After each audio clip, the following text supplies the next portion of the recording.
Father okay. के जाने के बाद मैंने ट्राई किया कि मैं जॉब करूं बहुत कुछ, बट मैं कर नहीं पाई। मैं बायोटेक्नोलॉजी, मैंने मास्टर्स किया हुआ है बायोटेक्नोलॉजी में।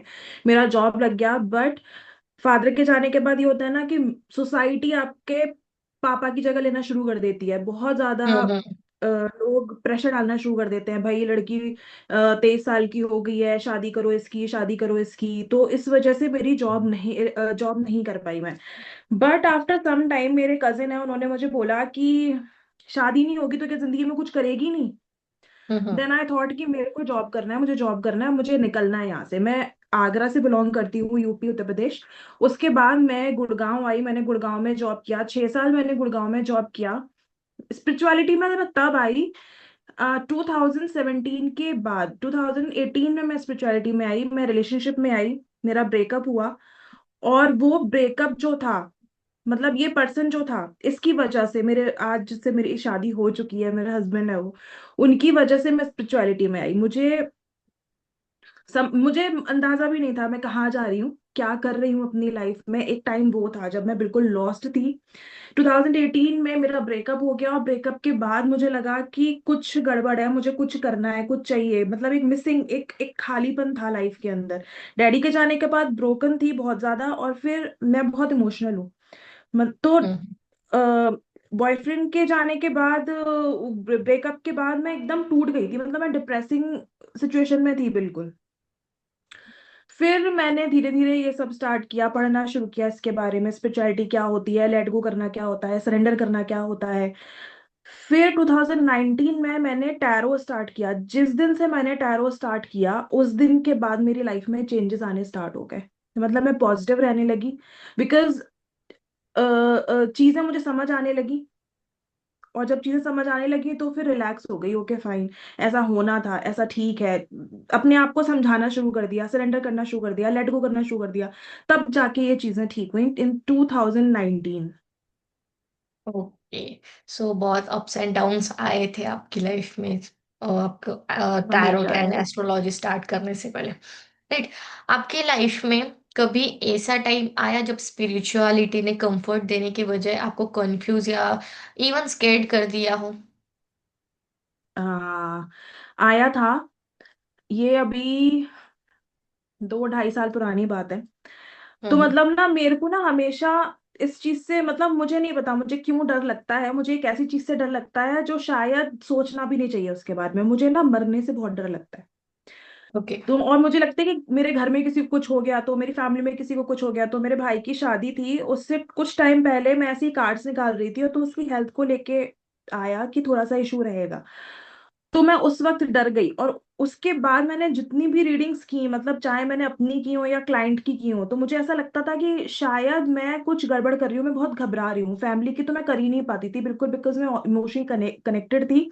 तो मैं वहां बायस्ड हो जाती थी। क्लाइंट की फिर हो जाती थी नॉर्मल, अपने आप को प्रोटेक्ट करके, जैसे भी जो पूरा पूरा प्रोसेस होता है उसको फॉलो करके मैं कर लेती थी। तो वहां पर जाके मैं बिल्कुल डरी कि क्यों हो रहा है ये, क्या रीजन है। फिर शादी के तुरंत बाद मेरे भाई का एक्सीडेंट हुआ, और उसके हाथ में फ्रैक्चर हुआ। तो मुझे जो डर लग रहा था, वो जो मुझे कार्ड्स ने बताया था, वो मुझे ये बताया था कि उसके हाथ में चोट लगेगी, और ये सब था। तो वो एक फेज था मेरा कि जब मैं बहुत ज्यादा डर गई थी, मतलब बहुत ही ज्यादा। मतलब ऐसा सोचो ना कि कोई चीज आपको पहले ही पता चल जाए कि ऐसा हो हम्म। रहा है आपकी फैमिली में, तो कितनी घबराहट होगी ना। वो एक राइट। फेज था कि बहुत घबराहट। और मुझे हमेशा से ये रहा है कि मुझे पहले पता चल जाता है, मतलब विजन हमेशा से आते। पहले में विजन्स आते हैं। मुझे नहीं समझ आता था कि क्यों आते हैं, क्या पर्पस है, हमेशा से ऐसा था। बट ये चीज जब अभी हुई तो मैं बहुत डरी। हाँ, इस चीज से मैं डरी हूँ, बहुत ज्यादा डरी हूँ। वो चीज से निकलने में मुझे आधा मतलब 1 साल करीब लग गया था। वो एक मेरा लाइफ में ट्रॉमा वाला पीरियड जो मेरा 1 साल का था, वो बहुत डिफिकल्ट था। फिर उस फेज से निकलने के लिए आपने क्या किया? मैंने बहुत मेडिटेशन किया, सरेंडर एनर्जी में चली गई। माता रानी को मैं बहुत मानती हूँ, माता रानी की पूजा। और मतलब ऐसा हो गया था कि मैं सामने बैठी रहती थी और रोती रहती थी। हम्म। सी मेरी लाइफ में ना चीजें कुछ ऐसी हुई हैं जो मुझे ऐसा लगता है कि कुछ ना कुछ सिखाने के लिए हुआ मेरी लाइफ में। मेरी लाइफ में बहुत कुछ, अभी पिछले 3-4 साल में बहुत कुछ हुआ है। और वो कुछ ना कुछ सिखाने के लिए ही हुआ है। और मैंने उससे ये सीखा समझा कि आप कंट्रोल नहीं कर सकते किसी भी चीज के ऊपर, है हम्म। ना। तो जो मैंने अपने आप को हील किया उसमें मेजर रोल मेरा रहा लेट गो और सरेंडर करने का। सिर्फ अगर आप ये दो चीज करते हो ना, आपकी लाइफ अपने आप आपको स्मूथ लगने लगेगी। होगी नहीं, ऑफ कोर्स, बट आपको फील होने लगेगा कि हाँ ठीक है, ओके फाइन, अच्छा होगा। तो वो एक हिम्मत मुझे मिली माता रानी के साथ जब मैं कनेक्टेड ज्यादा हुई उस फेज में। फिर मेडिटेशन की, अपनी हीलिंग की, रेकी हीलिंग की जब मैंने खुद की, तब जाके ये धीरे धीरे थोड़ा सा नॉर्मल होना शुरू हो गया। अभी अभी ठीक है। ओके, तो अगर आज की आपकी यंगर सेल्फ आपके सामने बैठी हो, तो आपकी प्रेजेंट लाइफ का कौन सा ऐसा हिस्सा उसे सबसे ज्यादा अनबिलीवेबल लगेगा? मैं जैसी हूँ, मैं पूरी ही अनबिलीवेबल लगूंगी, बिकॉज मैं ऐसी नहीं थी। मैं फन लविंग पार्टी पर्सन, और मतलब मेरा ग्रुप था जिसमें मैंने लड़कियों को, मेरे ग्रुप की जो मेरी फ्रेंड्स थी उनको मैंने जीना सिखाया था कि एंजॉय करो, कुछ नहीं होता। और अगर आज अगर मेरा वो वाला टाइम मुझे देखेगा तो कहेगा कि ये तुम्हें हो क्या गया है, क्योंकि मैं अब वैसी नहीं हूँ। अब मुझे हम्म। वो चीजें नहीं समझ आती। अभी मुझे ऐसा लगता है कि शायद वो चीज एक, वो भी एक पीरियड था, ऑफ कोर्स मैंने बहुत एंजॉय किया उस पीरियड में। बट अब वो ये चीज है कि अब लगता है कि नहीं, क्योंकि अब मुझे कुछ और करना है। अब मेरा लाइफ पाथ कुछ और है, अब मेरा सोल पर्पस कुछ और है। मैंने अपनी जिंदगी में जितना एंजॉय वहां करना था वो मैंने कर लिया। अब मेरी लाइफ में जो एंजॉय है, जो मुझे खुशी मिलती है, वो मुझे कुछ किसी और चीज से मिलती है। तो मैं अभी पूरी बिल्कुल ही ट्रांसफॉर्म हो चुकी हूँ पहले से, जो मैं कॉलेज में थी। Okay, alright. हाँ, सो क्या कभी यही सब। टैरेट कार्ड्स ने आपको ऐसा मैसेज दिया हो जो आप पर्सनली एक्सेप्ट नहीं करना चाहती थी? हाँ, मैंने बताया ना, मेरे भाई का जब एक्सीडेंट हुआ था तो मैं वो एक्सेप्ट नहीं करना चाहती थी कि मेरी फैमिली में किसी को कुछ हो, मेरे भाई के चोट लगे या कुछ भी ऐसा। किसको कौन सोचेगा कि यार फैमिली में किसी को कुछ हो जाए। तो वो चीज मैं नहीं एक्सेप्ट करना चाहती थी, और वो मुझे दिख गया। इवन टैरो के अलावा मुझे, जो मैंने आपको पहले बताया कि मेरे को विजन्स आते थे, तो मुझे उन विजन्स में जब मैं कंसीव की थी उससे पहले से, 1 साल पहले से मुझे ये विजन आता था कि मेरी लाइफ में कोई चला गया। तो आप समझ रहे हो कि हम्म। वो डबल ट्रॉमा हो गया था मेरी लाइफ का, क्योंकि एक तरफ मेरे को टैरो में दिखाई दिया कि मेरे भाई को चोट लग रही है, और एक तरफ मुझे इस तरह से विजन आ रहे हैं कि कोई मेरे को छोड़ के चला गया है ना। मुझे नहीं पता था कि वो मेरा बेबी आके चला जाएगा, हम्म। पर वो विजन था कि कोई आके चला गया। वो फील कर पाती थी मैं उस चीज को एग्जैक्ट। मैं आपको बताऊं, मेरे ड्रीम्स में वो मंथ, वो डेट तक आती थी। ओ। जिस दिन वो पैदा हुआ था मेरा बेबी, वो डेट तक आई है मेरे ड्रीम में। और वो इतना ज्यादा मतलब डरावना था ना। मैं कितने ही दिन, हफ्ता, 1.5 हफ्ता या 2 हफ्ता में शायद से बाहर नहीं निकल पा रही थी उस ट्रॉमा से कि ये हो क्या रहा है, सपना किस चीज का, क्यों। फिर मैंने बड़ी कोशिश की कि चलो छोड़ो, कुछ नहीं होता, ऐसा कुछ भी नहीं है। फिर आफ्टर 1 या 2 मंथ्स में भी मुझे पता चला कि मैं प्रेग्नेंट हूँ। अब जब प्रेग्नेंट होते हैं तो कौन सोचता है कि उस किसी के बच्चे के संग या किसी की फैमिली के संग कुछ ऐसा हो हम्म। जाएगा। मैंने ये सोचना शुरू कर दिया था कि अब तो सब कुछ नॉर्मल हो गया, अब ठीक है, अभी तो मेरी लाइफ में खुशियां आने वाली हैं, सब कुछ बहुत अच्छा है, ब्लेसिंग्स है मेरे ऊपर, है ना। तो ये चीज हुई, ये बहुत डिफिकल्ट था समझना भी और समझाना भी। और मेरे विजन्स जो मुझे आते हैं वो मेरे को कभी कभी डराते हैं। और इससे बड़ा डर तो मुझे लगता नहीं कि कोई हो सकता है कि किसी को खोना है अपनी फैमिली में। या राइट, मुझे सुन के गॉस बम्स आ गए literally. This is right. Really unbelievable. So आपके हिसाब से टैरेट क्या कभी नहीं बता सकता, चाहे रीडर कितना ही इंट्यूशंस क्यों ना हो? और वो लिमिटेशन क्यों जरूरी है? सी, ऐसा कुछ नहीं है जो टैरो नहीं बता सकता। टैरो सब कुछ बता सकता है, बट कुछ हम्म। लिमिटेशंस हैं जो बनाई गई हैं, जो एक रीडर को अपने क्लाइंट को नहीं बतानी है। ठीक है, हम, हाँ, जैसे कि हम अगर किसी की रीडिंग कर रहे हैं, हम डेथ प्रिडिक्शन नहीं कर सकते, हम किसी को नहीं बता सकते, हमको पता चल जाता है। ठीक है, टैरो में सब बता देगा वो। फिर हम जेंडर प्रिडिक्शन नहीं कर सकते, ठीक है, हम लॉटरी का कोई प्रिडिक्शन नहीं कर सकते, तो ये चीजें हैं जिनको हम नहीं कर सकते, ये हमने खुद से लिमिटेशन बनाई है, बिकॉज ये चीजों का लोग गलत फायदा उठा सकते हैं। और ये मोडालिटी ऐसी है जो लोगों को गाइड करने के लिए, हेल्प करने के लिए, किसी चीज, क्योंकि अभी केसेस देखो ना, अगर किसी को किसी की डेथ प्रिडिक्ट कर देते हैं, तो वहां पर क्या होगा, वो इंसान ऑलरेडी डिप्रेस डिप्रेस हो जाएगा, उसकी फैमिली ऑलरेडी डिप्रेस हो जाएगी, तो वो पर्पस ही नहीं है टैरो का। टैरो का पर्पस तो कुछ और है कि उनके डिफिकल्ट टाइम में हम उनको हेल्प करें। जेंडर प्रोटेक्शन का आपको पता ही है, हमारे इंडिया में जो जो चीजें चलती रहती है, मतलब लड़कियों को नहीं चाह रहे हैं, लड़कों को चाह रहे हैं, वहां पे इश्यूज हो रहे हैं। और लॉटरी सिस्टम जो रहता है, गैम्बलिंग जो रहती है, उसमें भी आपको पता ही है, उसमें भी मिसयूज ही होता है। तो ये लिमिटेशंस हमारी बनाई हुई हैं, मतलब टीचर्स की बनाई हुई हैं, जो भी जिन्होंने ये टैरो बनाया उन लोगों की बनाई हुई हैं कि ये चीजें हमें प्रिडिक्ट नहीं करनी है, वरना इसके अलावा टैरो हर चीज बता सकता है। ओके, तो क्या कभी ऐसा होता है कि कार्ड्स क्लाइंट की जगह रीडर्स की इमोशनल स्टेट रिफ्लेक्ट करते लगता है? अगर हाँ, तो आप अपनी एनर्जी को कैसे क्लियर रखती है? बिल्कुल ऐसा होता है। और अगर रीडर खुद हील हो रहा है, और अगर उसकी लाइफ में कोई ट्रॉमा चल रहा है, तो बिल्कुल ऐसा होगा कि रीडर की एनर्जी जो है, कार्ड्स पिक करके कार्ड्स निकालते हैं, पता चलती है एनर्जी, सब पता चल जाता है। उस सिचुएशन में क्या करना होता है, ब्रेक लेके हमको क्लेंजिंग करनी होती है, ग्राउंडिंग करनी होती है। ग्राउंडिंग के कई सारे चीजें होती हैं, स्मोक के थ्रू करना होता है, या फर्श पर चलना होता है, ग्रीन ग्रीन ग्रास पे जो चलते हैं। तो ये ग्राउंडिंग ग्राउंडिंग करने के तरीके होते हैं। फिर दूसरा होता है मेडिटेशन करना होता है, मेडिटेशन से अपने आप को एक प्रोटेक्शन शील्ड के अंदर रखना होता है, अपने अपने हम बोलते हैं इष्ट इष्ट भगवान को मानकर, उनकी एनर्जी के संग हम प्रोटेक्ट करते हैं अपने आप को, हील करते हैं, और उसके बाद करते हैं। मतलब ये टाइम बहुत डिफिकल्ट होता है ऑफ कोर्स, बिकॉज क्या होता है ना कि कभी कभी ऐसा होता है कि हम लोग परेशान होते हैं और हम खुद ही नहीं समझ पाते कि क्या हो रहा है। तो इसीलिए कोई भी हीलर जो दूसरों को हील कर रहे हैं, उनके लिए बहुत जरूरी है कि वे रोज के रोज अपनी प्रोटेक्शन शील्ड में अपने आप को रखें, रोज मेडिटेशन करें, रोज ग्राउंडिंग करें। तो ये कंपलसरी है सारे हीलर्स के लिए। ओके, तो अपने आप को शांत रखना, काम रखना, ये भी बहुत इंपॉर्टेंट रहता है, राइट? बिल्कुल इंपॉर्टेंट है। अगर ये नहीं करेंगे तो हम दूसरों को हील कैसे कर पाएंगे? फर्स्टली हमको हमको हील करना है, मतलब अगर मैं हीलर हूं तो मुझको पहले अब खुद को हील करना होगा, फिर तभी तो मैं किसी और को हील कर पाऊंगी। और हमारे प्रोफेशन में सिर्फ ऐसा नहीं है कि सिर्फ इमोशनली चीजें होती हैं, कई बार जब आकाशिक करते हैं, आकाशिक के अंदर ऐसी चीजें होती हैं जो कि बियॉन्ड होती हैं हर चीज के, मतलब ये जो इमोशनल लेवल है। और कई बार स्पिरिट्स कनेक्ट होती हैं, इवल एनर्जीज कनेक्ट होती हैं। तो उस टाइम में तो अपने आप को प्रोटेक्टेड रखना जरूरी ही है। और जब भी आप एनर्जी वर्क करते हो, एनर्जी वर्क में बहुत ज्यादा चांसेस होते हैं कि कोई भी हार्मफुल स्पिरिट कनेक्ट हो जाए, बिकॉज आपका ऑरा जो होता है अट्रैक्ट करता है उस वक्त, और अगर कोई भी हम्म। इवल चीज अट्रैक्ट हो गई तो आपको वो प्रॉब्लम देगी।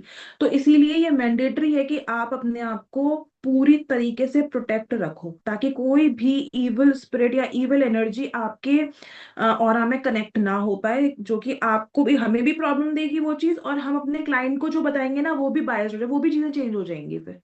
हम्म।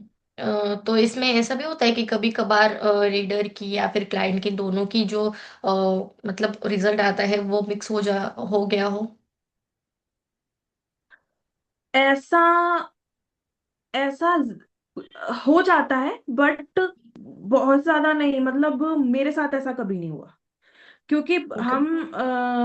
मैंने, या ये कहूँ इनिशियल जो स्टेज थी, स्टार्टिंग थी, जब हमको प्रोटेक्शन करनी नहीं आती, जब हम सीख रहे थे, उस टाइम पर ये हो जाता था। क्योंकि जब हमें हम्म। सीखना है तो वो 2-3 महीने जो थे उस टाइम पे हुआ, उसके बाद नहीं हुआ।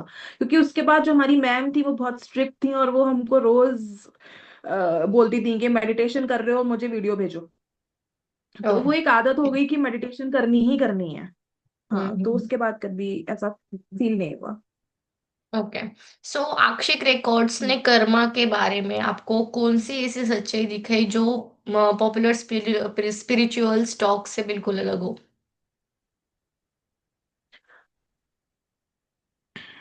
नॉर्मल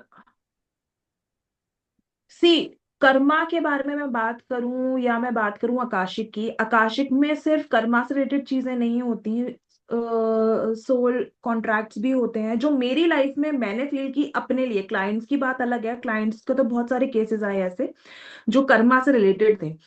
पहले मैं अपना बताती हूँ, फिर मैं क्लाइंट का बताऊंगी। तो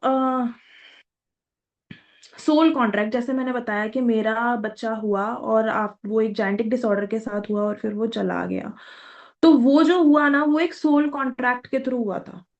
जब हम्म मैंने अपना आकाशिक किया तो उसमें मुझे पता चला कि पास्ट लाइफ में वो मेरा ब्रदर इन लॉ था, छोटा था, और कुछ ऐसी सिचुएशन हुई थी जो वो भी एक्सपायर हो गया था और मैं भी एट ए टाइम में उसी वक्त एक्सपायर हो गई थी। तो उस वक्त हमारी सोल्स ने ये कॉन्ट्रैक्ट किया कि अगले जन्म में ये मैं उसकी माँ बनूंगी। तो ये हम्म चीजें बिलीव करने में ऐसा लगता है कि कैसे हो सकता है, पर जब हमारी आंखों के सामने वो विजन चलता है ना, तो वो आप बिलीव नहीं करोगे, गूजबम्स हो जाते हैं कि यार ये कैसे, कैसे ये सब चीजें हमको दिख रही हैं, है ना। तो वो सोल कॉन्ट्रैक्ट में मुझे पता चला कि ऐसा ऐसा था। फिर सारी चीजें मैंने देखी, ये मेरा था कि मेरे को सोल कॉन्ट्रैक्ट का पता चला। मुझे सिर्फ अब तक यही लगता था कि ये कार्मिक पैटर्न्स और कार्मिक लाइफ और कार्मिक जो भी रिलेशनशिप्स होते हैं उनके बारे में पता चलता है, बट सोल कॉन्ट्रैक्ट भी एक बहुत इंपॉर्टेंट चीज है जो कि आकाशिक के बारे में मोस्टली लोगों के पास, मोस्टली लोग नहीं बात कर रहे हैं इसका। ये सोल कॉन्ट्रैक्ट बहुत ही लगता है, मुझे लगता है कि लोग इसके बारे में डिस्कस करना नहीं चाहते, बिकॉज कार्मिक पैटर्न्स लाइफ के अंदर बहुत ज्यादा है, मेजर है। मतलब हर किसी के लाइफ में कोई ना कोई कार्मिक पैटर्न, कार्मिक पर्सन है ही है आज के टाइम में। और कर्म तो ऐसी चीज है, मुझे लगता है कि वो हर जन्म में चलेगा, हर किसी का चलेगा, लाइफ लॉन्ग चलेगा। उसको तो चेंज, जब तक आप उसको अपनी कार्मिक जो भी डेट आप लेकर आए हो उसको क्लियर नहीं करते, तब तक वो इस जन्म में भी चलेगा, अगले जन्म में भी चलेगा। ओके, तो है ना, तो कर्मा ये बहुत ही हमेशा हमारे पॉपुलर है। साथ होता है। कर्मा हमेशा हमारे साथ होता है, लाइफ लॉन्ग, इस जन्म में, फिर अगले रिकारनेशन होगा उसमें भी रहेगा, उसके बाद रिकारनेशन होगा उसमें भी रहेगा। तो इसीलिए बोलते हैं ना, आप कर्म करो, अच्छे अच्छे कर्म करो ताकि आपको दुख भोगने ना पड़े। तो उसका मेन हम्म पर्पस ही होता है कि दुख सिर्फ इसी जन्म में नहीं रहते। जो हम्म कार्मिक डेट्स लेकर आए हैं वो अगले जन्म, वो हर जन्म में आपके संग चलेंगे, जब तक चलेंगे जब तक कि आप उस पैटर्न को समझ नहीं जाते और उस पैटर्न को ब्रेक नहीं कर लेते। कहीं ना कहीं हम्म आपको वो चीज को तोड़ना पड़ेगा, उस चीज को खत्म करना पड़ेगा, रूट कॉज में जाना पड़ेगा। तो आकाशिक हमको वहां वहां पर हेल्प करता है कि हमको हमारा कार्मिक पैटर्न का रूट कॉज पता चल जाए, और उसके बाद उसको ठीक कर दे, रेमेडीज पता चलती हैं आकाशिक के अंदर। तो वो हम्म रेमेडीज से जो पैटर्न, हाँ, वो डेट खत्म करना है, किस तरीके से करना है, हर चीज पता चलेगी। और उसके बाद फिर होपफुली आप इस जन्म में कोई ऐसे कर्म ना करो जो आपको फ्यूचर में उसको डेट को लेके जाना पड़े। हम्म ये है। ओके, तो क्या कभी किसी के आक्षिक रिकॉर्ड्स ओपन करने के बाद आप इमोशनली शेक हुई हो, और अगर हाँ तो ऐसे केसेस में आप अपने आप को कैसे प्रोटेक्ट करती हो? ओके, ये तो अभी रिसेंटली ही हुआ है मेरे साथ। 3-4 दिन पहले मैं क्लाइंट की रीडिंग कर रही थी और वो क्लाइंट, उस क्लाइंट के साथ में ना एक इविलिश ब्लैक मैजिक दिखाई दिया, मतलब ब्लैक मैजिक था उस लेडी के ऊपर। और उसकी मदर के ऊपर ब्लैक मैजिक है। और वो लेडी मतलब मुझे दिखाई दी है हक करती हुई, और जब वो हक की है मम्मी उनकी, वो मेरी क्लाइंट को जब उनकी मदर ने हक किया, तो उनके फेस पे एक ईविलिश, एक डेविल टाइप की स्माइल थी। और मैं, हम्म मतलब ऐसा लग रहा था जैसे मैं खड़ी हुई हूँ वहां पे और सामने उस वो दोनों हक कर रहे हैं। और अचानक से वो दोनों हक करते करते वो जो इविल एनर्जी थी उसने मुझे देखा, और मुझे हम्म देख के एक बहुत ही डरावनी सी स्माइल दी। तो उस वक्त मुझे अभी भी गूजबम्स हो गए वो सोच के, बिकॉज बहुत ही ज्यादा डरावना था वो जब ये हुआ मेरे साथ, है ना। क्योंकि एक तो पता चले आपको कि ब्लैक मैजिक है, और ब्लैक हम्म मैजिक है तो वो स्पिरिट आपको टारगेट ना कर ले कहीं। या ठीक है, वो चीज रहती है। तो ये सिचुएशन में बहुत बहुत टफ लगा था मुझे, मुझे बहुत डर लगा। बाद मैंने फटाफट, जब भी रीडिंग खत्म हुई उसके बाद मैंने अपनी ग्राउंडिंग की, अपनी प्रोटेक्शन किया, मैंने अपनी मैम से बात किया, बिकॉज मेरे को अ, आकाशिक में इस तरह की मेरी स्पिरिट्स कनेक्ट हुई थी, मैंने रिलीज भी किया था। बट ऐसा नहीं हुआ कि किसी स्प्रिट ने मुझे देख के मुझे ऐसे घूरा हो, है ना, कि भाई हम्म। अच्छा ठीक है। और उसके फेस देख के ऐसा लग रहा था, वो बोली थी अच्छा ठीक है तू मुझे भगा रही है, चल मैं बताता हूँ तेरे को। तो वो एक अच्छा। एनर्जी मुझे फील हुई कि वो मुझे ऐसे बोल रही है। तो मैंने मैम से बात की, फिर उन्होंने मुझे जब बताए जो टीचर्स ही बताते हैं, वो उन्होंने मुझे जब बताए, फिर मैंने अपने आप को प्रोटेक्ट किया। प्रोटेक्ट तो हम करके ही बैठते हैं हालांकि, बट समटाइम्स ऐसा होता है ना कि कुछ इतनी हैवी एनर्जी हो जाती है, वो वैसे तो हमको हार्म नहीं कर सकती बिकॉज वो आकाशिक में है, और हम आकाशिक में डायरेक्ट स्पिरिट से बात नहीं करते, हम मास्टर्स के थ्रू बात करते हैं। मतलब हम हम्म। मीडियम होते हैं, हम डायरेक्ट किसी हम्म। चीज से बात नहीं करेंगे। मास्टर्स हमारे हमको कनेक्ट करवाएंगे, तो वो तीन रास्ते हो गए, मतलब मेरे से मास्टर्स और उसके बाद वो स्पिरिट। तो ये ऐसा पाथ बनता है। तो मास्टर्स ने मुझे प्रोटेक्ट तो किया हुआ था, माता रानी हमेशा मेरे साथ रहती हैं, तो आई फील कि माता रानी ने मुझे प्रोटेक्शन दी हुई है। बट वो जो देख उसका फेस देख के जो घबराहट होती है ना, वो अलग चीज है। मैं प्रोटेक्टेड हूँ, मैं फील हम्म। कर रही हूँ, मुझे पता है मैं प्रोटेक्टेड हूँ, बट वो फीलिंग उसको टाइम लगता है थोड़ा सा निकलने में।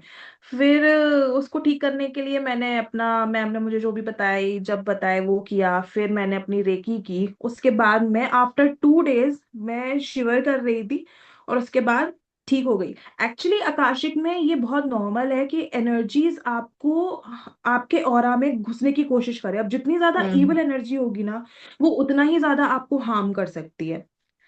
तो अपनी हम्म। प्रोटेक्शन करना बहुत ज्यादा जरूरी है। तब जब भी आप आकाशिक करो या आप मीडियमशिप करो या आप कुछ भी इससे रिलेटेड करो, ओके। एनर्जी हीलिंग में। तो फिर हम्म। आपको उस सिचुएशन में ऐसा नहीं लगा कि भाई शायद इसका टारगेट मैं बन जाऊं, तो शायद आप वो प्रोफेशन ही छोड़ दो? कई बार ऐसा होता है कि हम डर में अपना हाँ, प्रोफेशन ऐसा छोड़ डर देते आता हैं, है। एंड ये तो बहुत ही मतलब अलग ही बात है। नहीं, मुझे ऐसा इसलिए नहीं लगा क्योंकि आ, अगेन मैं वही बात बोलूंगी, मेरे बेबी के जाने के बाद मैं इतनी स्ट्रांग हो गई हूँ कि अगर कोई चीज मुझ पर अटैक करने की कोशिश करेगी तो मैं हर चीज के लिए रेडी हूँ। अब ना मैंने बोला ना, मुझे अब डर खत्म हो गया है किसी भी चीज का, कोई भी चीज हार्म होने का। अभी मेरा सिर्फ एक पर्पस है, और मैं बहुत फोकस्ड हूँ कि मेरा बेबी जिस लिए मेरी लाइफ में आया था, मुझे वो आगे लेके जाना है। वो मुझे स्पिरिचुअल बनाने आया था, वो मुझे इसलिए, वो मेरी लाइफ में मुझे ये बताने के लिए आया था कि मम्मा आपको लोगों की हेल्प करनी है। तो मैं इस चीज से तो नहीं डरूंगी कि अगर मुझे ऐसा कुछ दिखा है तो मैं उनको छोड़ दूं और मैं यहाँ जॉब ही छोड़ दूं, वो तो मेरा पर्पस है ही नहीं। मेरा पर्पस अब यही है कि जो भी चीज है मैं उससे लड़ूंगी और मैं लोगों को हेल्प करूंगी, क्योंकि क्योंकि मैंने जो फील किया है ना, मैं नहीं चाहती कि और भी लोग उस चीज को फील करें। मैं चाहती हूँ सामने वाला जो भी मेरे पास आया है उसको हर क्वेश्चंस के जवाब मिले, ताकि वो सेटिस्फाइड हो वो अपनी लाइफ में आगे बढ़ने का मौका ढूंढ सके। बिकॉज बहुत सारे लोग ऐसे हैं जो पास्ट को लेके, ये सारी चीजें इतनी ट्रोमैटिक होती हैं कि इन सब चीजों से कोई आगे बढ़ ही नहीं पाता है ना। लाइफ में डिप्रेशन एंजाइटी ऐसे ही लोग होती है जो कि अपनी लाइफ में किसी को खो देते हैं, और बहुत ही क्लोज वन को जो खोते हैं। तो आई डोंट वांट कि ऐसा अ, मैं उन लोगों की हेल्प कर सकूं। इन शॉर्ट, कि मैं उन लोगों की हेल्प कर सकूं, उन लोगों को आंसर्स दे सकूं ऐसा क्यों हुआ, और हर चीज का आंसर मिले ताकि वो सेटिस्फाइड रहे और अपनी लाइफ को जिए, क्योंकि हर एक लाइफ का अपना सोल पर्पस है। ऐसा नहीं होता कभी भी कि वो मूवीज में दिखाया जाता है कि अगर तुम नहीं होगे तो हम भी मर जाएंगे, वो सब कहने की बातें हैं। जिनके बहुत ज्यादा क्लोज लोग जाते हैं, कोई नहीं मरता किसी के साथ। तो वो पर जीवन बहुत कठिन हो जाता है। बस मैं उन उस कठिन जीवन में उन लोगों को हेल्प कर दूं, तो इसीलिए मेरे को डर नहीं हम्म। लगता। मेरे को छोड़ने का तो है ही नहीं कि मैं छोड़ूं। ओके। तो क्या कभी आक्षिक रिकॉर्ड्स ने किसी सवाल का जवाब देने से मना कर दिया है, या फिर और जब हाँ, साइलेंस मिलता है तो उसका डीपर मीनिंग क्या होता है? जब मैंने बताया आपको कि मैंने आकाशिक जो है अपने बेबी की वजह से किया था, क्योंकि मैं उससे मिलना चाहती थी, मैं जानना चाहती थी कि ऐसा क्यों हुआ। तो मैंने एक दिन क्वेश्चन पूछा, सेम क्वेश्चन, फिर नेक्स्ट टाइम मैंने क्वेश्चन पूछा मास्टर से कि मास्टर्स ये, फिर थर्ड टाइम जब मैंने क्वेश्चन पूछा तो मास्टर्स ने मुझे डांट लगा दी। मतलब लिटरली वो डांट लगा देते हैं। तो डांट लगाई जब उन्होंने, उसके बाद फिर मैंने नहीं पूछा उनसे। एक टाइम ऐसा हुआ, मैं किसी क्लाइंट के बारे में पूछ रही थी तो मेरे को मास्टर्स ने कुछ नहीं बोला, उन्होंने इतना क्लियर बोल दिया कि बाद में। अब वो बाद में जो बोला, वो साइलेंस, कभी कभी साइलेंस हो जाता है। पर मेरे संग साइलेंस वाला कुछ हुआ नहीं ऐसा कि मेरे को मास्टर्स ने जवाब ना दिया हो। टचवुड, मेरे को मास्टर जवाब देते हैं, भले ही वो ये बोले कि अभी जरूरत नहीं है ये समझने की। मेरे सामने क्लाइंट्स के जो आए आंसर्स, हो उसमें ये पता चला, एक क्लाइंट के बीच में ये बोला कि बाद में बताएंगे। बाद में बताएंगे का मतलब ये है कि जरूरी नहीं है, ये डिवाइन टाइमिंग नहीं है। अगर मैंने अभी, अगर मास्टर्स ने अभी बता दी ये बात, तो शायद से तुम हमारी लाइफ में जो चीजें चल रही हैं वो डिस्टर्ब हो जाए। तो इसीलिए अभी वो समय नहीं है जिसका आंसर तुमको मिले, इसीलिए वो या तो शांत है या फिर वो नहीं बता रहे हैं। और जब सही समय आएगा तो तुमको अपने आप ही पता चल जाएगा, या फिर अगर कोई रीडिंग लेगा तो पता चल जाएगा। पर this is not divine timing कि आपको ये सारी चीजें पता चले। अभी अपनी लाइफ जियो, अपने कर्म हम्म। करो, एग्जैक्टली व्हाट हम्म। वो मतलब वही होता है कि अपने कर्म करो, और फल की इच्छा मत करो, क्योंकि जो भी होगा वो पता चल ही जाएगा। ये रहता है आकाशिक में। ओके। आज के टाइम में जब स्पिरिचुअलिटी कंटेंट भी एक ट्रेंड बन चुका है, राइट, तो आप कैसे डिफरेंशिएट करती हो रियल गाइडेंस और स्पिरिचुअल परफॉर्मेंस के बीच? ओके, पहले तो मुझे ये लॉजिक ही समझ नहीं आता, स्पिरिचुअल परफॉर्मेंस लोग करते क्यों हैं? बिकॉज ये चीज कुछ नहीं करती, ये डर बढ़ाती है। ठीक है, बहुत सारे लोग सामने आकर बस ये बोलते हैं कि ऐसा नहीं करोगे तो ऐसा हो जाएगा, ऐसा नहीं करोगे तो ऐसा हो जाएगा। मुझे ऐसा फील होता है कि हम हीलर्स जो है ना, वो हम इसीलिए पैदा हुए हैं ताकि हम लोगों को हेल्प कर सके, ना कि हम लोगों को डरा सके। और ये सारा जो आजकल ये हाइप हुआ हुआ है ना, कि डर बनाकर आप लोगों को अपना अपने पास बुलाओ। क्योंकि इंसान यार ह्यूमन नेचर है, और ह्यूमन नेचर ऐसा है कि आप कुछ भी हल्का सा भी डरावना दिखाओगे तो हम डर जाएंगे। इंसान नॉर्मली इतने ज्यादा बोल्ड नहीं है जो अपनी इमोशनल चीजों को लेके डरे ना। मतलब कि आपका रिलेशनशिप खराब हो जाएगा, आपके नंबर्स ऐसे हैं तो आपके संग जरूर से ऐसा हो जाएगा, या ये कार्ड्स ऐसे आए हैं तो देखो आपके संग कुछ नेगेटिव हो सकता है। क्यों? ये पर्पस ही नहीं है। हीलर के पैदा होने का ये पर्पस ही नहीं है। पर अगर मेरा है तो मेरे मेरे क्लाइंट्स हमेशा मुझसे कनेक्टेड रहते हैं। मैं ये नहीं बोलूंगी कि बहुत ज्यादा क्लाइंट्स हैं मेरे पास, पर मेरे पास जितने क्लाइंट्स हैं उतने क्लाइंट्स मेरे मेरे मुझसे कनेक्टेड हैं, क्योंकि उनको वो सेटिस्फेक्शन वाले आंसर्स मिलते हैं। मैं ये चाहती हूँ कि जो भी मेरे पास आए, उस इंसान को मैं मतलब सेटिस्फाइड करके भेजूं। सेटिस्फाइड इन द सेंस उसके दिमाग में कोई क्वेश्चन ना हो, कोई कंफ्यूजन ना हो, कोई डर ना हो। हमारा काम ये है कि हम डर को निकालें बाहर। हम उनकी ग्रोथ में, पर्सनल ग्रोथ में, उनकी इमोशनल ग्रोथ में उनको सपोर्ट करें। अगर हम वही नहीं कर पा रहे हैं तो हमारा काम, हम क्यों हैं यहाँ पे? हाँ, अब ये है कि बिजनेस बनाने के लिए बहुत सारे लोग बैठे हुए हैं कि बिजनेस करना है उनको, वो एक अलग चीज है, वो एक अलग टॉपिक है। बट मैं एज अ हीलर जो बात करूंगी वो यही करूंगी कि मैं अपने क्लाइंट्स को पूरी तरह से 100% से ज्यादा देने की कोशिश करती हूँ। जिस चीज में मेरा, जब भी मेरा क्लाइंट मेरे पास आके बैठता है, मैं ऑफलाइन ज्यादा काम करती हूँ, तो जब भी मेरा क्लाइंट आके मेरे सामने बैठता है तो मैं ये बोलती हूँ कि जिस वक्त वो मेरे पास से उठे, वो इतना खुश होके और डर अंदर का बाहर निकाल के उठे कि उसको कोई दिक्कत ना हो। फिर उस क्वेश्चन को लेके वो दोबारा से किसी की गाइडेंस को ना मांगे। मैं इतना उसको गाइड करके भेजती हूँ, और मुझे फर्क नहीं पड़ता कि 15 मिनट का सेशन बुक किया है तो मैं 15 मिनट ही जवाब दूंगी। मैंने बहुत सारे ऐसे हीलर्स की बात सुनी है। अभी रिसेंटली एक आकाशिक करवाई थी परसों, लड़की ने, कल या परसों की बात है, वो बोलती है कि उसने किसी को पे किया, और आकाशिक की फीस इतनी, आकाशिक की फीस सस्ती नहीं है। आकाशिक एक्सपेंसिव मोडालिटी में आता है बिकॉज ये एनर्जी वर्क है। ठीक है, हम्म। मेरी फीस मिनिमल है। तो वो लड़की बोली, मैंने उनको फीस सबमिट कर दी, हफ्ता हो गया, उन्होंने मुझे बुकिंग भी दे दी, और उसके बाद वो मेरा फोन नहीं उठा रहे हैं। एक हफ्ते हम्म। से, 1 1.5 हफ्ते से वो लड़की ट्राई कर रही है, वो फोन नहीं उठा रहे हैं। तो उसके बाद मेरा सेशन आधे घंटे का होता है, मैंने 48 मिनट का सेशन लिया उसका, जो कि हमें नहीं लेना चाहिए 48 मिनट का सेशन। बट मैं प्रोटेक्टेड थी, मुझे था कि मैं, क्योंकि उसका सोचो ना, उसके दिमाग में कितने ख्याल होंगे। एक तो लड़की परेशान आकाशिक करवा रही है, ऊपर से हम्म। उसको हेल्प नहीं कर रहे, उसको और परेशान किया जा रहा है। तो वो चीज मैं अपनी लाइफ में नहीं चाहती, क्योंकि मैं सीधी सी बात, वही अगेन वही चीज बोलूंगी कि मेरा पर्पस है मैं हील करूं। अब चाहे वो किसी भी चीज में, किसी भी तरह से हील करूं, मैं ज्यादा टाइम दूंगी, मैं अच्छे से उन लोगों को समझाऊंगी। मैं फीस भी कम इसीलिए रखी हुई है मैंने अपनी, क्योंकि मैं नहीं चाहती कि कोई भी ऐसा पर्सन रह जाए जो कि, मैं जितने मैक्सिमम लोगों की हेल्प कर सकूं करूं। हम्म। बर्डन ना हो, किसी के ऊपर बर्डन भी ना पड़े, और मैं अपनी तरफ से 102% दूंगी, वो मैं करती हूँ हमेशा से, चाहे वो टैरो हो, चाहे आकाशिक हो, चाहे न्यूमरोलॉजिकल, मेरा कुछ भी रहे, कोई भी मोडालिटी में मेरा सेशन रहे। ओके। तो आप ऑनलाइन एनर्जी कैसे मैच करती क्लाइंट की और खुद की? जो एनर्जी होती है ना, जैसे अब मैं आपसे बात कर रही हूँ, ठीक है ना, हम्म। तो मैं आपसे बात करके आपका नाम लेके कार्ड्स एनर्जी को कनेक्ट कर सकती हूँ। इवन कोई भी हम्म। हीलर कर सकते हैं। तो ये ओके। बहुत इजी है, ऐसा नहीं है कि ऑनलाइन नहीं होती, ऑनलाइन हो जाती है सब।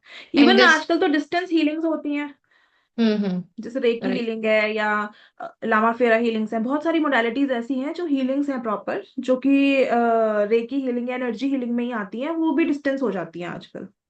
ओके। एंड सोशल मीडिया पे जो आप हीलिंग करते हो तो उसमें कैसे होता है फिर? वहां पे तो मल्टीपल लोग होते हैं ना? सोशल मीडिया पे हीलिंग में हीलिंग अलग से होती है, सोशल मीडिया पे रीडिंग होती है।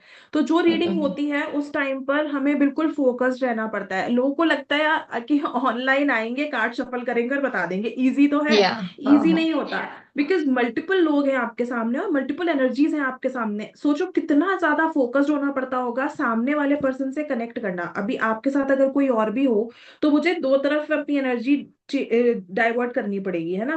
तो हम्म। पर ऐसा है कि हमें इतना ज्यादा फोकस रहना पड़ता है कि मैं आपकी तरफ ही एनर्जी लगाऊं, आपकी जब कार्ड शफल कर रही हूँ तो आपके कार्ड शफल कर रही हूँ तो आपकी एनर्जी कनेक्ट कर पाऊं, और जब किसी और के कार्ड कर रही हूँ तो उनकी कर पाऊं। बट लोगों को बहुत इजी लगता है कि फ्री रीडिंग आई है, फ्री रीडिंग आई है, तो फ्री रीडिंग के चक्कर में बहुत सारे लोग आ जाते हैं, बट बहुत डिफिकल्ट होता है, और उसके लिए हम लोगों को पहले आधा घंटा मेडिटेशन करनी पड़ती है। बहुत डिफिकल्ट हम्म। होता है, जितनी बार हमें रीडिंग करनी है उतनी बार हमको 5 मिनट्स की मेडिटेशन करनी ही है। ओके, तो मैंडेटरी होता होगा। वो मैंडेटरी है, वो कंपलसरी, आप उसके बिना कुछ कर ही नहीं सकते। कोई भी एनर्जी हीलिंग है, आप चाहे, मैं स्पेल वर्क भी करती हूँ, जो नॉर्मल कैंडल मैजिक रहता है वो भी करती हूँ। रेकी मैं अपने घर की करती हूँ, मैंने क्लाइंट्स की रेकी नहीं ली हुई है अभी, मैं नहीं करती हूँ। बट उसके अलावा जैसे आकाशिक है, ये एनर्जी वर्क ही है सारे। तो इनमें इन किसी भी मोडालिटी को करने के लिए पहले मैं अपने आप को प्रोटेक्ट करती हूँ, और सारे हीलर्स को करना चाहिए अपने आप को प्रोटेक्ट, बिकॉज मैंने बहुत सारे ऐसे लोग देखे हैं। मेरे नोन में ही एक पर्सन है जो कि इसी मोडालिटी में है, और उनके संग इतना इशू हुआ कि वो नींद की गोलियां खाने लगे, बिकॉज एनर्जी जो हैवी होती है ना, तो वो इतनी ज्यादा डिप्रेस कर देती है। बिकॉज हम क्या करते हैं, सामने वाले पर्सन को तो पॉजिटिव कर देते हैं, पर हम उसकी खुद नेगेटिविटी को अट्रैक्ट कर लेते हैं। तो जब हम्म। हम उसकी प्रोटेक्शन नहीं लेंगे और उसकी नेगेटिविटी को अट्रैक्ट करेंगे, तो वो हमारी बॉडी में कहीं ना कहीं तो अफेक्ट करेगी ही करेगी। तो राइट। वो पर्सन ने नींद की गोलियां खाना शुरू की, और डिप्रेशन वाले, मतलब सारा काउंसलिंग वगैरह चल रही थी उसकी, और आज की डेट में वो पर्सन ने छोड़ दिया, ये ओह। मोडालिटी ही छोड़ दी, ऑकल्ट ही छोड़ दिया हम्म। पूरा। तो बहुत जरूरी है ये सब, अपने आप को प्रोटेक्टेड रखना। इवन मुझे लगता है कि हर किसी को अपने आप को प्रोटेक्टेड रखना चाहिए आज के टाइम में ना। कोई भी किसी सामने वाले को देख के खुश नहीं है। अगर सामने वाला बंदा कोई हम्म। सक्सेस है ना, मिल रही है ना, तो कोई खुश नहीं रहता कोई उसको खुश देख के। तो हर इंसान को अपनी प्रोटेक्शन आनी जरूरी है। चाहे आप अपनी प्रोटेक्शन अगर मेडिटेशन के थ्रू कर सकते हो, मेडिटेशन के थ्रू करो। आप क्रिस्टल वियर करके कर सकते हो, आप वो करके करो। आप घर के अंदर धुनी करते हो, जो बहुत ही एंशियंट हमारा चलता आ रहा है कि घर के अंदर नहीं। धुनी करनी है, वो करो। तो ये आपको डेली बेसिस पे करना चाहिए, एटलीस्ट एक टाइम तो करो। तो ओके। ये तो मैंडेटरी है, क्लेंजिंग करना बहुत जरूरी है। ओके। अगर कल को आपसे टैरोट, आक्षिक रिकॉर्ड सब कुछ छीन लिया जाए तो प्रेरणा कौन रहेगी एट हर कोर? पहले तो मैं ऐसा कभी चाहूंगी नहीं, कि मैं बड़ी बहुत मुश्किल से और बहुत सफर कर कर यहाँ तक पहुंची हूँ, बहुत बहुत कुछ खोया है मैंने यहाँ तक पहुंचने के लिए।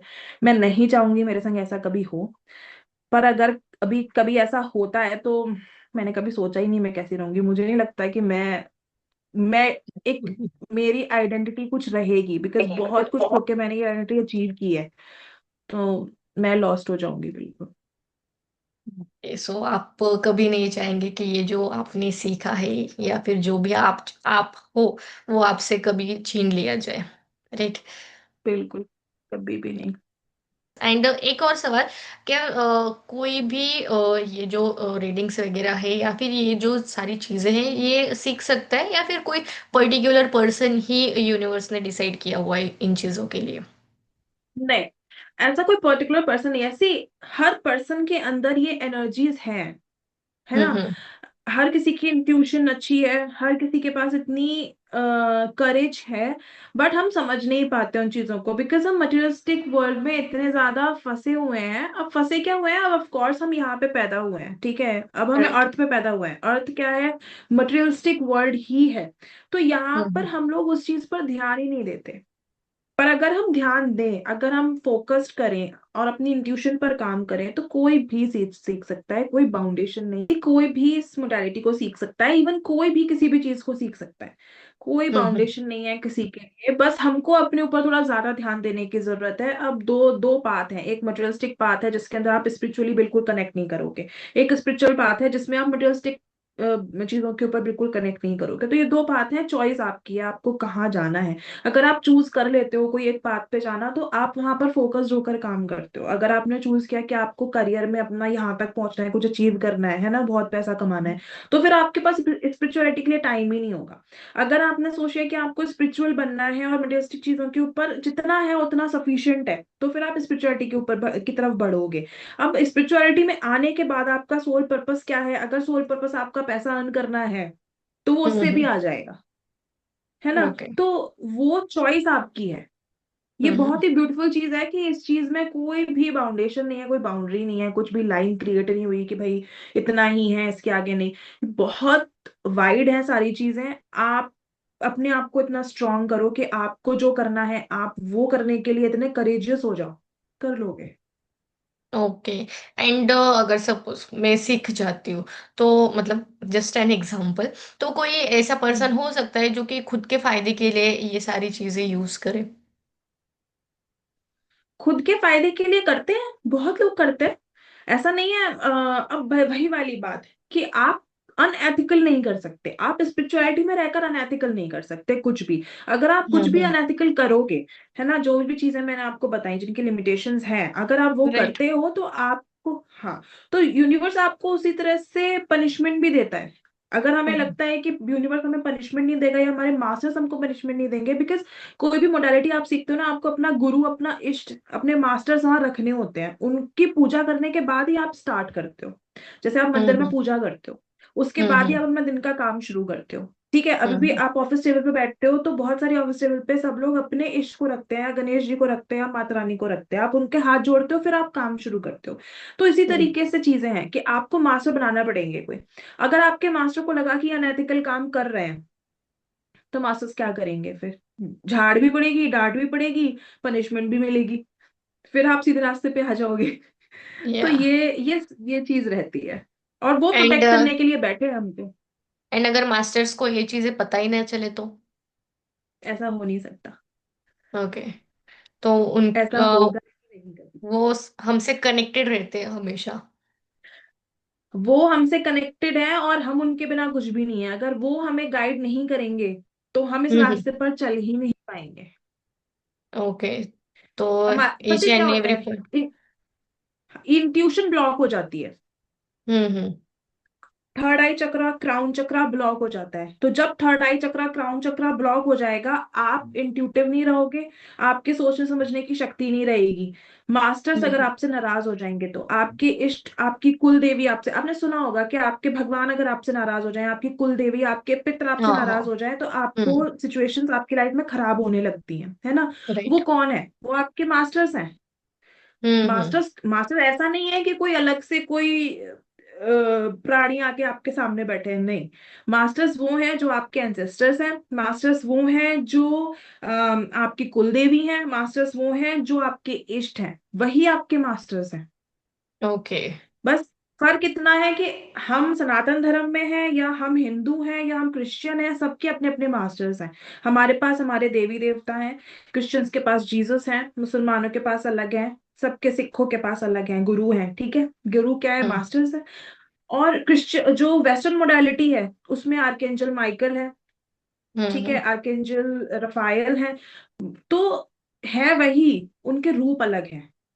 राइट। तो ये बहुत बहुत कंफ्यूजिंग है, क्योंकि किसी को पता नहीं होता। आपने जैसे पूछा ना, ये चीजें बहुत छोटी हैं, बस एक बार बताना पड़ता है कि ऐसा है, क्योंकि हम्म नॉर्मल इंसान वहां तक सोचेंगे ही नहीं, वहां समझ में ही नहीं आता कि क्या है ये, क्यों है ये। हम लोग तो यही हम्म सोचते हम्म जाते, जब मैं नहीं थी ना इस मोडालिटी में, तब मुझे भी ये लगता था कि अच्छा, मतलब मैं सिर्फ आर्कएंजल स्टार्टिंग में कि टैरो में कर रही हूँ, तो मतलब जो मुझे एंजल दिखाई दिए मेरी मेडिटेशन में, जो मुझे आर्कएंजल्स दिखाई दे रहे हैं वही मेरे मास्टर्स हैं। पर धीरे धीरे धीरे धीरे धीरे जब मैंने सीखा, मैंने और आगे बढ़ी हूँ मैं, तो मुझे पता चला कि मास्टर्स वो भी हैं, क्योंकि वो मेरे आर्कएंजल हैं, क्योंकि मैं वो मोडालिटी सीख रही हूँ।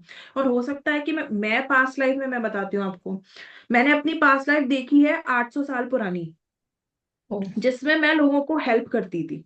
हम्म। और मैं तब से हेल्प कर रही हूँ लोगों की, 800 साल पहले से। हम्म। वहां पे मैं कुछ और थी, मैं राजा थी, और राजा के बाद मैंने वो छोड़ दिया था राजा का पद, और मैं लोगों को नॉलेज देती थी। और मैं यहाँ पे भी हम्म। नहीं थी, मैं चाइना में थी, शंघाई में। जब शंघाई बना भी नहीं था। राइट। राइट। तब तो मैं होगा तब भी से नहीं। हूँ। तब नहीं था, तब उसको वेटलैंड बोलते थे कुछ, क्योंकि जब अपनी आकाशिक में ये सब चीजें आती हैं, सोच सकते हो आप कभी कि आप इंडिया में ना रह के किसी और दुनिया के हो?